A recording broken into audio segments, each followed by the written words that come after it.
Welcome everybody to the 11th shiur in the daily Rambam, according to the 3-chapter a day path. I will start with a story that involves, since this topic today is about education, I would start with a story about education. Once upon a time in Israel, they had a dilemma.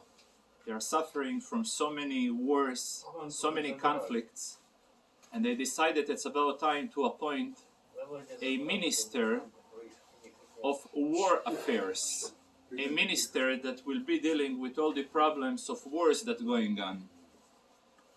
So they were debating, and after an entire week of discussion, they decided that they will appoint the Minister of Education, that he will be the Minister of War.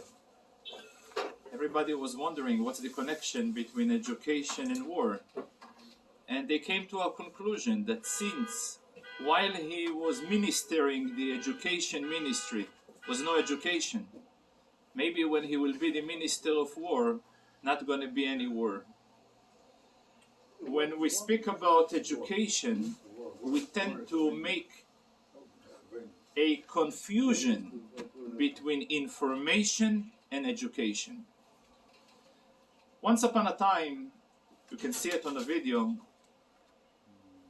a gentleman passed by the Rebbe when he was distributing dollars, and he introduced himself as he is an inspector from the Ministry of Education in Israel. The Rebbe handed him $1 and he says, "This is your dollar to educate the Ministry of Education." The person was smiling, and the Rebbe says, "I meant it very seriously. I didn't meant to joke, because if every person needs education, how much more so a body, an institution that is in charge of education, that their decision is so critical and so implying upon the life of so many others, how much more so education is needed." So today's topic of the Rambam covers important aspect of education from early childhood to later on in the school, both responsibility that the teachers have towards their student and the importance of discipline, and yet openness that the students must to display and engage in the process of education. Now, typically the educator in the Hebrew language called amelamed. Since early education is the most critical education, so a teacher who teaches early age children in their early age, he's called a melamed. A melamed is a very important role. You can learn it from the fact that we always refer to God Almighty every morning. HaMelamed Torah le'amo Yisrael. God Almighty is the greatest melamed, the greatest teacher, who was teaching the greatest class ever, the entire class that is considered the Jewish nation. In fact, an institution called Cheder, an educational institution called Cheder. Cheder is a very important institution to such an extent that King Solomon, in his book Shir HaShirim, where he compares the relationship that Jewish people having with God to a relationship that two lovers having with each other. So there is a pasuk stated over there, Hevi'ani hamelech chadorov. The king brought me to the Cheder. It's a reference to the entire event of giving the Torah. So giving the Torah is considered bringing us, the entire Jewish people, to the Cheder and teaching us by the greatest melamed, the most important piece of education that until today, almost 3,500 years after it has so much relevance, not only for the Jewish people, but for mankind in general. So he starts over there. First of all, the early age when a father brings his son to the Cheder should be at the age of 6 and 7 years old. The Melamed, which typically has a class that from 25 students, later above 25, he cannot handle it on his own, and he takes an assistant until he has over 40, which then another teacher separating the class. Now, there is very important teachings that many of them are being echoed, taken from Pirkei Avot as well. Same way as a teacher cannot be a good teacher if he will be extremely strict, because then if he will be lacking patience, he's not going to benefit the children, he is going to scare them. So it says, Lo hakapdan melamed, a person who is stringent, he cannot go and teach others. But also, Lo habaishan lamed, a child cannot be shy and be embarrassed to ask. If he will go to school and he will just be shy to ask the right questions, just from embarrassment, he will spend years without gaining much. So there is two general rules: for the teacher to be very, very patient, and for the child not to be open and not to be shy. This is rule number one. And to learn from students. That's 100%. that goes without saying, but this is not in today's Rambam. That's in later on. There is a very important story that I would like to share about one of the greatest sages of all times, known as the genius from the city of Rogochov, the Rogochover Goem. What was so special about him that not only he was very analytical, very deep, but extremely when he was going on a train from Leningrad to Dwinsk, on the way, one way, he was thinking over in his mind the entire half a Talmud, and on the way back he was thinking the other half of a Talmud, word by word. When a question was being asked by him, he used to write on postcards, and the entire postcards was one idea that being supported with sometimes over 50 references throughout the entire Talmud that goes through the depth of the logic behind each and every one of those references. Now, since obviously he was above and beyond all others scholars who lived in his time, so obviously many scholars who came to him for requesting an endorsement for their books. So obviously when he was going through some of the books, once upon a time somebody gave him a book and he says, "It's amazing, you're a genius." Wow, he was so happy that he heard a comment from the Rogochover Goem that he's a genius. He says, "Really? Really? You're a genius because you published your book in such a way that the upper top of the page is the holy text of the Torah, and your commentary is underneath this text. And therefore you basically protected your book from being burned by me. So you are a genius." There is another comment that he gave to one of the writers of books who asked him for endorsement. He says, "Wow, I see some new things I didn't know from before reading your book." He says, "Really? I just noticed that the book was printed in the city of Pieterkov, and I didn't know till now that they have a printing house in Pieterkov." Thank you very much for the news that you gave me right now. Nevertheless, despite the fact that he was sometimes belittling, and for good reasons, people who were very pompous about their little knowledge that they were possessing and making much bigger deal that they really deserve, yet he had very deep, tremendous respect to one individual. Who was this individual? The teacher, his Melamed. The Melamed, right at the entry level to the Cheder, he was very, very respectful to him. And everybody asked him, how is it possible that you are belittling every rabbi, every genius, every great man who comes around you? And this man, what was he already teaching you? You know, first class Melamed? He says, precisely, every teacher who taught me an idea.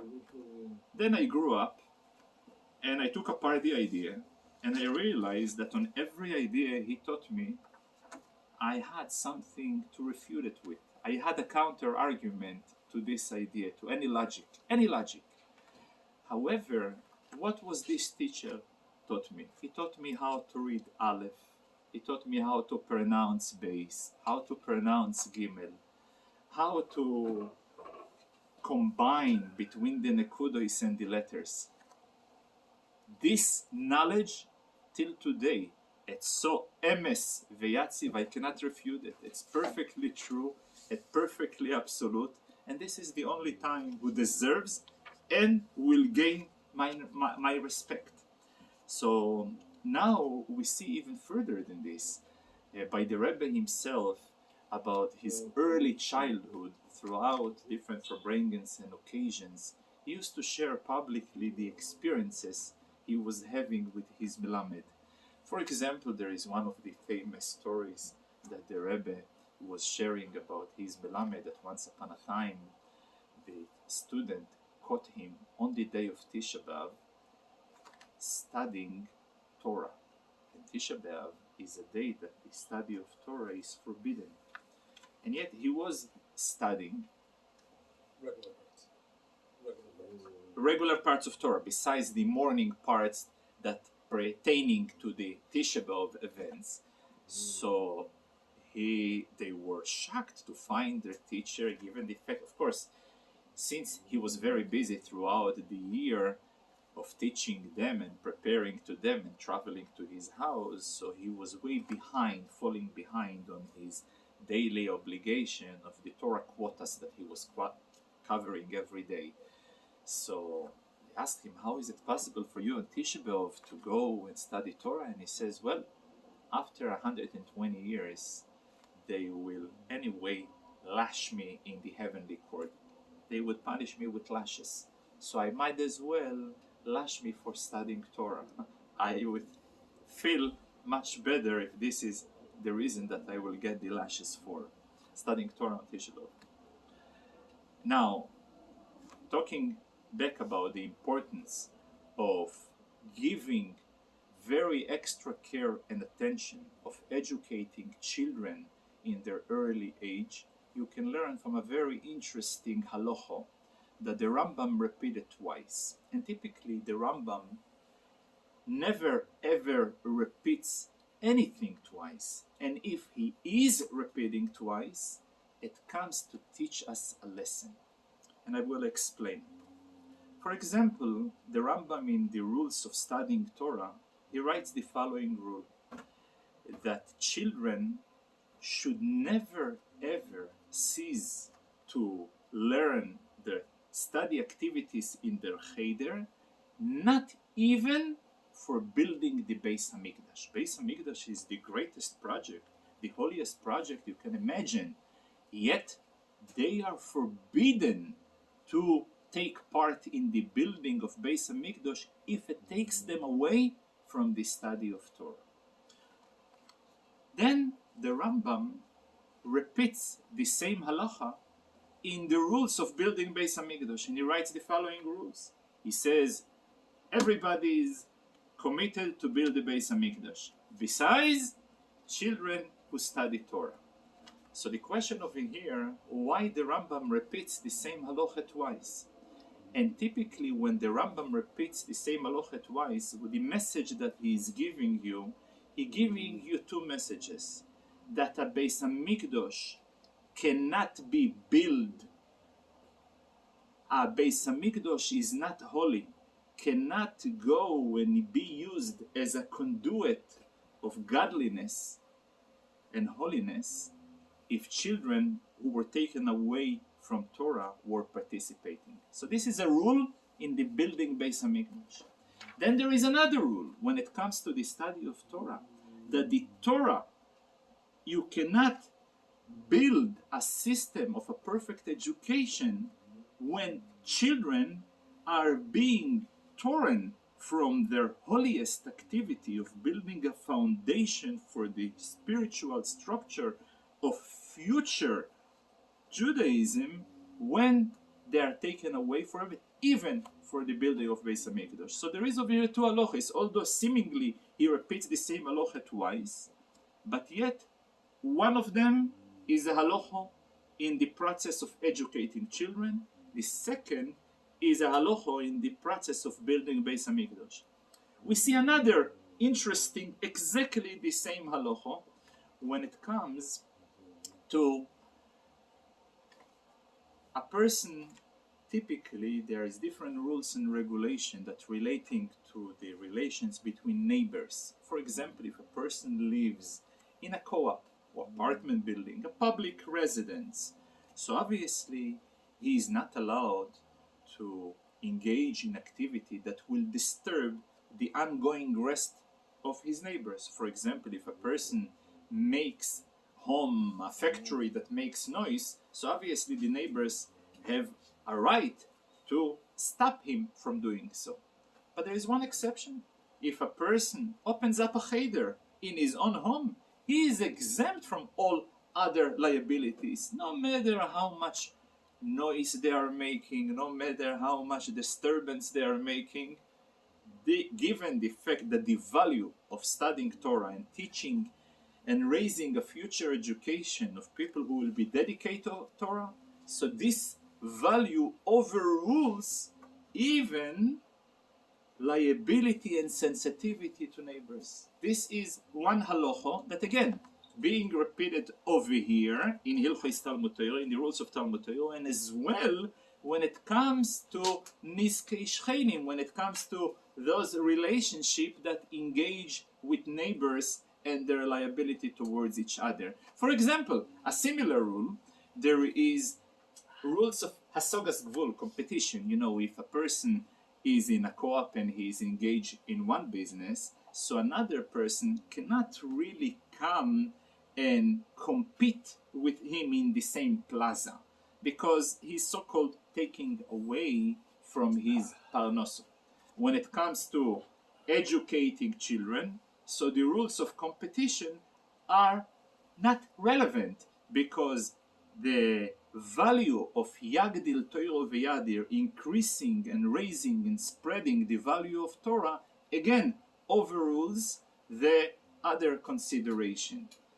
And it's interesting that the same halacha being repeated both in Hilchos Talmud Torah and as well also in the halachos of Maon Noam and Shchenim or Niskei Momoin. It's being repeated again.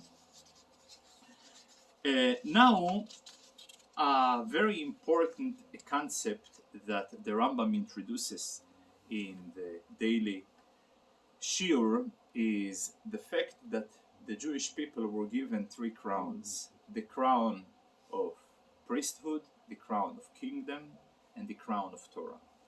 While the crown of kingdom and the crown of priesthood were given away respectfully to the children of David and the children of Aaron, the crown of Torah is available to each and every person, no matter his health condition, his financial condition, as long as there is a will. However, in order to gain and obtain a success in Torah, a few tips is very necessary in order to achieve it. For example, first of all, devotion. A person needs to be dedicated to such an extent that he is overlooking excessive care of himself, because when a person taking too much care of himself, then obviously there is not much enough energy and time left of Torah. Again, to gain the crown of Torah. Then there is another tip, it's important, the location. When a person studies in a place that is designated to Torah, like in Bet HaMedrash, the likelihood for him to succeed is way more.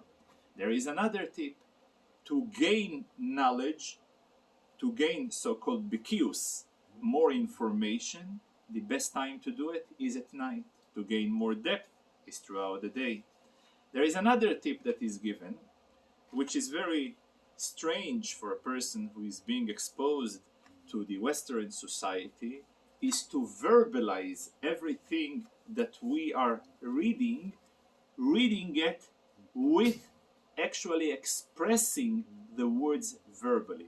Reason, anything that we are expressing it with words will stay forever. Things that we read, although it may appear to us we understand and we are covering much more material, but in the long run, most of it will disappear, will be erased from the memory. So the only thing to guarantee a memory, a everlasting memory of things, is to verbalize whatever we learn. So this is the 4 tips that the Rambam gives in order to achieve a degree of success in the study of Torah. And I will conclude with an interesting story that is in the Jewish tradition about once upon a time a person who came from the old home. He opened up in America a business. In the olden days, most popular business used to be the shmata business. And he was quite successful, and then he passed, he got retired. His son took over the business. His son, he was a graduate of business school, had an MBA in business, and and after a while, he almost took the business to the ground. And he was wondering, his father was lacking the basic knowledge of business sophistication, and yet he made it so well, and he is so well versed in the new methods of marketing and sales and banking and finances and taxation, and yet things are not working out for him. So he went to the Rebbe, he went to ask him, can he explain him what's going on?